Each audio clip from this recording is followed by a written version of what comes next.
भारत के लोगों के लिए भेजे और अमृत महोत्सव की लड़ाई की है।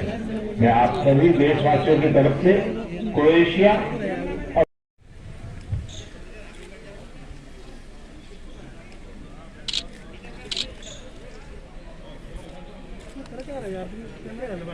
और जी और मंच पर बैठे हमारे भारतीय जनता पार्टी के सम्माननीय सभी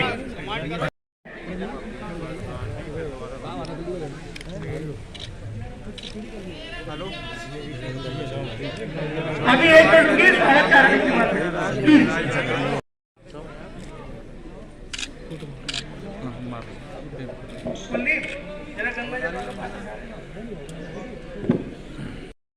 बीमारी से लोग दम तोड़ देते थे।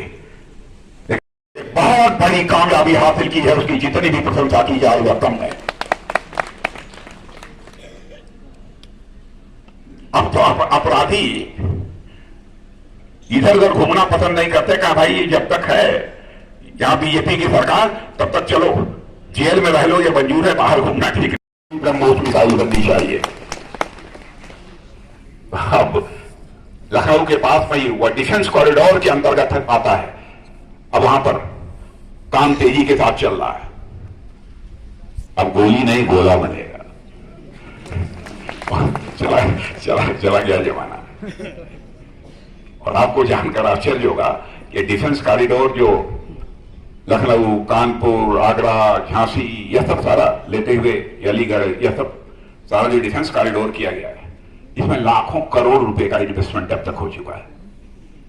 तो क्या यह सब सारे जो निवेश हो रहे हैं पैसों के, क्या इससे हमारे नौजवानों को रोजगार नहीं मिलेगा? स्वाभाविक है मिलेगा।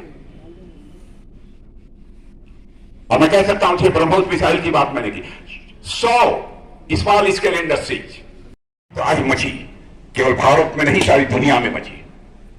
देखिए जिस तरीके से हमारी सरकार ने, चाहे प्रदेश की सरकार हो अथवा केंद्र की सरकार हो, उस पर काबू पाने में कामयाबी हासिल हुई है मेरे बहनों भाइयों, उसकी जितनी भी सराहना की जाए वह कम है। आज दुनिया का सबसे धनवान देश, सबसे ताकतवर देश अमेरिका माना जाता है। अमेरिका में, इंग्लैंड में, फ्रांस में कोरोना बेकाबू हो गया है, लेकिन यहां पर काफी हद तक काबू पाने में हम लोगों ने कामयाबी हासिल की है। क्षण भर की देर नहीं लगाई, हमारे प्रधानमंत्री ने लॉकडाउन की घोषणा कर दी। लेकिन लॉकडाउन का जो नुकसान होता है उसके लिए, गरीबों के लिए जो कुछ भी भरपाई की जा सकती है वह प्रधानमंत्री ने अपनी तरफ से की। मैं जानता हूं कि उस दौरान बहुत सारे लोगों को तरह तरह की कठिनाइयां भी हुई होंगी, एक से एक बड़े से बड़े काम। अब मैं सारी बातों को बहुत लंबा नहीं ले जाना चाहता हूं। जैसे कि आयुष्मान भारत योजना, अब पता नहीं आप लोगों में से कितने लोगों ने आयुष्मान भारत का कार्ड लिया है। मैं तो अपने कार्यकर्ताओं से भी कहना चाहूंगा, देवेंद्र सिंह से भी कहूंगा, रजनी योजना के अंतर्गत यदि कोई गरीब से गरीब व्यक्ति झोपड़ी में रहता होगा, यदि वह बीमार हो जाता है तो उसके इलाज के लिए प्रतिवर्ष 5 लाख रुपए खर्च किए जाएंगे। यह मुकम्मल व्यवस्था आयुष्मान भारत योजना के अंतर्गत जो है भारत में हुई है। यदि पहले साल 5 साल में उसकी बीमारी ठीक नहीं होती है, दूसरे वर्ष भी उसे 5 लाख रुपए की धनराशि जो है मुहैया कराई जाए। यह है आयुष्मान भारत योजना। इस प्रकार की मुद्रा योजना, नौजवानों के रोजगार के लिए बैंकों से मुद्रा योजना के अंतर्गत पैसा लेकर वह अपना रोजगार कर सकते हैं, अपना व्यापार कर सकते हैं। यह सब सारी योजनाएं हमारी सरकार ने ही इसको लागू किया है। लेकिन मेरे बहनों भाइयों, विकास की पहली शर्त होती है कानून और व्यवस्था का चुस्त दुरुस्त होना। नहीं होगा बहनों भाइयों, तब तक विकास भी योगासन नहीं कर सकता। और विकास अपने सारे ये सब योगासन 84 आसन होते हैं, मालूम है कि नहीं? योगासन करते हैं कि नहीं? 84 योगासन होते हैं। यहां की कानून और व्यवस्था दुरुस्त होने के कारण 84 में 83 योगासन यहां विकास कर रहा है। एक योगासन छोड़ दिया, वह शीर्षासन, कि शीर्षासन विपक्ष करेगा इसलिए उसको छोड़ दिया।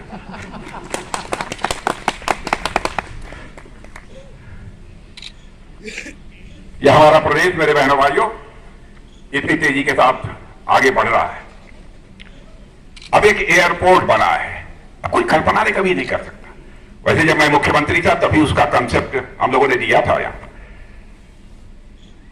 लेकिन बीच में अन्य सरकारें होने के कारण जिस तरीके से काम आगे बढ़ना चाहिए था वो नहीं बढ़ पाया था। जेवर का एयरपोर्ट, आपको आश्चर्य होगा आजादी के इतने वर्ष गुजर जाने के बावजूद जो हमारी अंतर्राष्ट्रीय उड़ानें होती हैं, जो ये प्लेन होती हैं, भारत की प्लेनें की सर्विसिंग और मेंटेनेंस के लिए उनको विदेशों में भेजा जाता है। अब हम लोगों ने जेवर एयरपोर्ट पर इस प्रकार की मुकम्मल व्यवस्था, अब वो बनकर पूरा होगा कि बहन भाइयों 80% से ज्यादा जितने भी हमारे एरोप्लेन है, जहाज हैं, उनका मेंटेनेंस और रिपेयर का काम, सर्विसिंग का काम यदि कहीं होगा तो आपके उत्तर प्रदेश में जेवर एयरपोर्ट पर होगा। जेवर एयरपोर्ट पर होगा। बड़ी बड़ी इंडस्ट्रीज उसके किनारे बनेंगी, बड़े बड़े दूसरे औद्योगिक केंद्र उसके किनारे बनेंगे। इस तरीके से किसी राज्य का विकास होता है। मैं इस समय रक्षा मंत्री के रूप में जिम्मेदारी संभाल रहा हूं। आपने सुना होगा ब्रह्मोस मिसाइल, सुना है कि नाम कि नहीं सुना है? बहन भाइयों, वह दिन भी याद आपको दिलाना चाहता हूं। 2014 में जब प्रधानमंत्री जी ने शपथ लिया तो मैं और प्रधानमंत्री जी दोनों साथ डायट से नीचे उतरे, मोदी, और उतरते ही प्रेस के लोगों ने कुछ घेर लिया। तो मैंने कहा कि प्रेस के लोग हैं, एक आध दो सेंटेंस। तो हमारे प्रधानमंत्री ने कुछ ज्यादा नहीं, इतना कहा कि हमारी यह सरकार देश के गरीबों को समर्पित है। बहनों भाइयों, सोच समझ कर यह बात नहीं बोली जा सकती है। एकाएक स्पॉन्टेनियस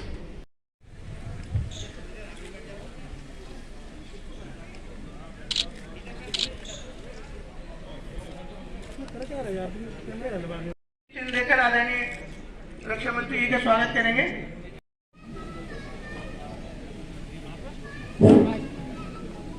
संजय